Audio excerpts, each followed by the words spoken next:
त्यांना विविध विषयात वरच्या सभागृहातही बसायला लागतं आणि म्हणून बाय वे ऑफ अबॅन्डन्ड कॉशन आपण ती जबाबदारी इतर मंत्र्यांना देतो.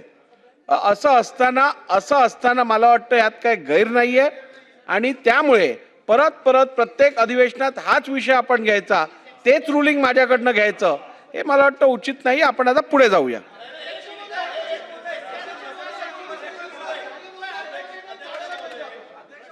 महोदय, रेकॉर्डवर नाही काढायला पाहिजे. 19 आणि 20 ला झालं नव्हतं. चुकीची माहिती येऊ नये. अध्यक्ष महोदय, राज्यमंत्री असताना राज्यमंत्री उत्तर देऊ शकतो. मंत्र्यांना उत्तर देता येत नसेल तर त्यांनी तसं सांगावं.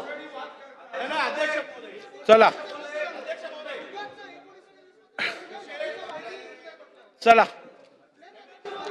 सन्मान्य सदस्य आदित्य ठाकरेजी, या संदर्भातली माहिती गेल्या वेळेला पण दिली आहे आणि आपल्याला जर सुस्पष्ट माहिती ऐकूनच घ्यायची असेल तर ती पूर्ण वाचून परत दाखवायची तयारी आहे. मागच्या वेळेचं रुलिंग काढून द्या. चला पुढे जाऊया.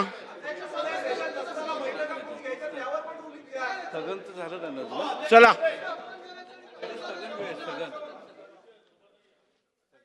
कुठे आज प्राप्त झालेल्या सर्व स्थगन प्रस्तावांच्या सूचनांना मी दालनात अनुमती नाकारलेली आहे.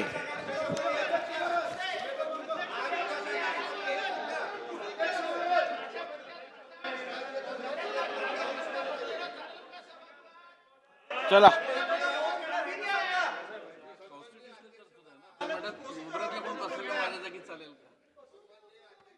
चला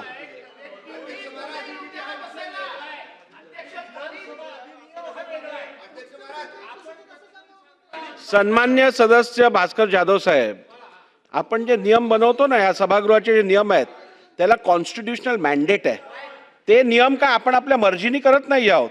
संविधानात आदेश दिलेला आहे की प्रत्येक सभागृहाने प्रत्येक विधानसभेने आपल्या संदर्भातले नियम बनवणं आवश्यक आहे आणि त्याच्या अनुषंगानेच या सभागृहातले नियम बनवले जातात.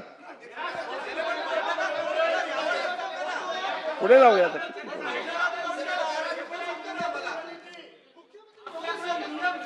सन्माननीय अध्यक्ष महाराज, मला या निमित्तानं सरकारची बाजू देखील समोर आली पाहिजे. आज हे प्रत्येक अधिवेशन आहे. प्रत्येक अधिवेशनाच्या पहिल्या दिवशी दुसऱ्या दिवशी हे काय नवीन केलं, हे कसे आदेश काढले. शेवटी अध्यक्ष महाराज, या सभागृहाचे कस्टोडियन आपण आहात. या सभागृहाचा पूर्ण ऐकून घ्या. आता तुम्ही बोलताना आम्ही ऐकत होतो. या सभागृहाचे आदेश, आपले आदेश या सभागृहांमध्ये अंतिम मानले जातात. आपण जे हिरवं पुस्तक आहे विधानसभेच्या नियमाचं, त्या आधारानं आपण जे आपल्याला अधिकार आहेत त्या अधिकारामध्ये आपण कामाचं वाटप अधिवेशनापुरतं केलेलं आहे. दर अधिवेशनामध्ये वेगळं रुलिंग द्यायचं का? अध्यक्ष महाराज, आपण अधिवेशन काढून बघा 2024 आणि काय होतं अध्यक्ष महाराज. 19ला काय होतं? 2019ला महाविकास आघाडी सरकारच्या मुख्यमंत्र्यांनी स्वतः उत्तरं दिली का? सभागृहामध्ये देत होते का स्वतः उत्तरं? ते सुद्धा असे अधिकार देत होते ना त्यांच्या मंत्र्यांना. 2019 ते 22 महाविकास आघाडीच्या मुख्यमंत्र्यांनी सुद्धा अशा पद्धतीचे अधिकार त्यांच्या मंत्र्यांना दिलेले होते. त्याच्यापेक्षा वेगळं आता काही झालेलं नाही. तुमच्या काळात चालतं, तुम्ही होता त्यावेळी चालायचं आणि आता का चालत नाही? झालं ना, म्हणून मला बोलू द्या. बसा. त्यांच्या काळात का चाललं? बसवतो त्यांना पण बसवतो. 19 ते 22 महाविकास आघाडीमध्ये चाललं ना. ठीक आहे. चला, मला वाटतं ऐकून घ्या.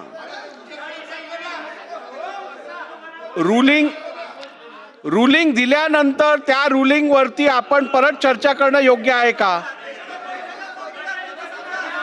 आता पुढे जाऊया.